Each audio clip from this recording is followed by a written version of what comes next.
एक बार की बात है, एक बार गौतम बुद्ध के पास एक साहूकार जाते हैं और उनसे आग्रह करते हैं कि हे बुद्ध, मेरी बहुत बड़ी समस्या है, कृपया उसका समाधान कीजिए। उस पर गौतम बुद्ध पूछते हैं कि बताओ ऐसी कौन सी बड़ी समस्या है जिसका समाधान मैं कर सकता हूँ। इस पर वो साहूकार गौतम बुद्ध से कहते हैं, मेरी सबसे बड़ी समस्या जिंदगी का ये है कि मैं बहुत ही ज्यादा आलसी हूँ। इस बात को सुनते ही गौतम बुद्ध उस साहूकार से पूछते हैं कि तुम्हें क्यों लगता है कि तुम इतने आलसी हो। इस पर साहूकार कहते हैं कि मेरी जिंदगी में बहुत सारी चीजें ऐसी हैं जो मैं आलस से बिता रहा हूँ। इसके वजह से मेरा जिंदगी धीरे धीरे खराब हो जा रही है। ये बात सुनकर गौतम बुद्ध साहूकार से कहते हैं, इसे तुम ही बता सकते हो कि तुम एक आलसी इंसान हो। इस पर वो इंसान कहता है कि मैं क्या, मेरे पूरे परिवार वाले को लगता है मैं बहुत ज़्यादा आलसी इंसान हूँ। ऐसा इसलिए क्योंकि मुझे पहले से पता है सुबह उठना सेहत के लिए बहुत अच्छा होता है।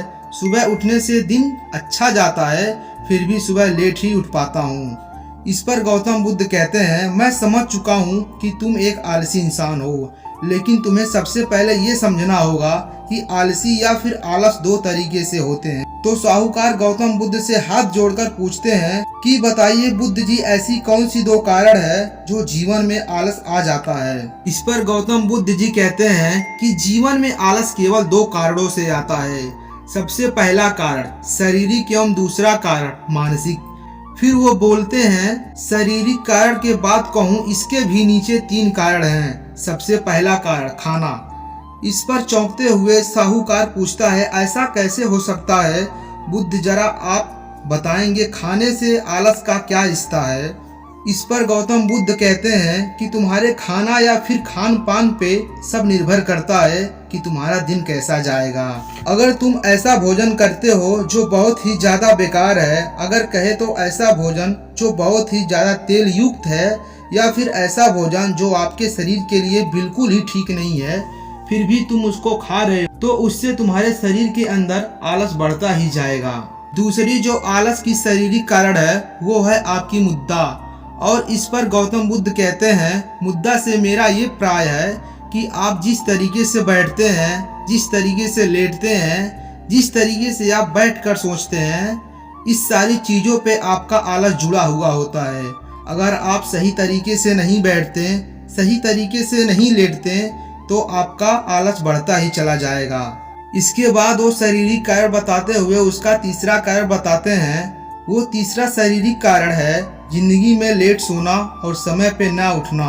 इसको और समझाते हुए गौतम बुद्ध कहते हैं, देखिए, अगर आप अपने जीवन में रोज बहुत ज़्यादा लेट सोते हो तो उससे आपकी जिंदगी या फिर आपकी दिनचर्या धीरे धीरे खराब होने लग जाती है और आप आलस से भर जाते हैं।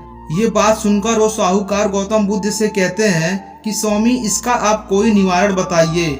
गौतम बुद्ध कहते हैं कि बेटा, निवारण बताने से पहले मानसिक कारण के बारे में मैं बताना चाहता हूँ। अगर देखिए, मानसिक कारण दो टुकड़ों में बट चुके हैं। पहला और सबसे जरूरी मानसिक कारण ये है कि आप खुद पर कितना विश्वास करते हैं। कई बार ऐसा होता है, जिंदगी में कुछ चीज ठानते हैं कि काम करना है, लेकिन हम उस काम पर पूरा का पूरा फोकस नहीं लगा पाते हैं या फिर पूरा का पूरा ध्यान नहीं लगा पाते हैं, क्योंकि कई बार हमें ऐसा लगता है ये काम हम पहले भी कर चुके हैं और पहले भी हमें इसमें निराशा ही मिली है। हमेशा याद रखो, जीवन में आपको खुद पर विश्वास रखना बहुत ज़्यादा जरूरी है। अगर आप खुद पर विश्वास नहीं करोगे तो ये दुनिया भी आप पे विश्वास नहीं करेगी। अब दूसरा मानसिक कारण है जिंदगी में छोटी सोच या आलसी लोग के साथ रहना।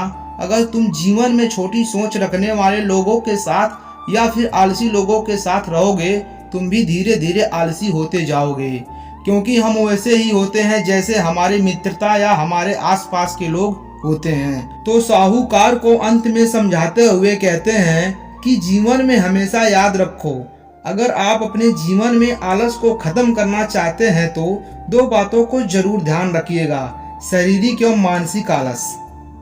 तो दोस्तों, इस छोटी सी कहानी के माध्यम से देखने को मिलता है, मेरे जीवन में अगर आलस आ गया है तो, या फिर हमारा जीवन आलस से भर चुका है तो अपने जीवन को सुधारने के लिए शारीरिक एवं मानसिक क्रिया को सुधारना होगा। मैं उम्मीद करता हूँ ये कहानी आप सबको अच्छी लगी होगी। अगर हो सके तो इस कहानी को आप दोबारा सुने ताकि आपको अच्छे से समझ आ जाए कि ऐसी कौन सी शारीरिक एवं मानसिक क्रिया है जो हमारे जीवन में आलस लाते हैं। मैं उम्मीद करता हूँ इस कहानी से आपको जीवन में बहुत सारी खुशियाँ आए, आपके जीवन में एक राह मिल पाए। इसी उम्मीद के साथ आप सबसे मैं गुजारिश करता हूँ मेरे चैनल को सब्सक्राइब कर लीजिए।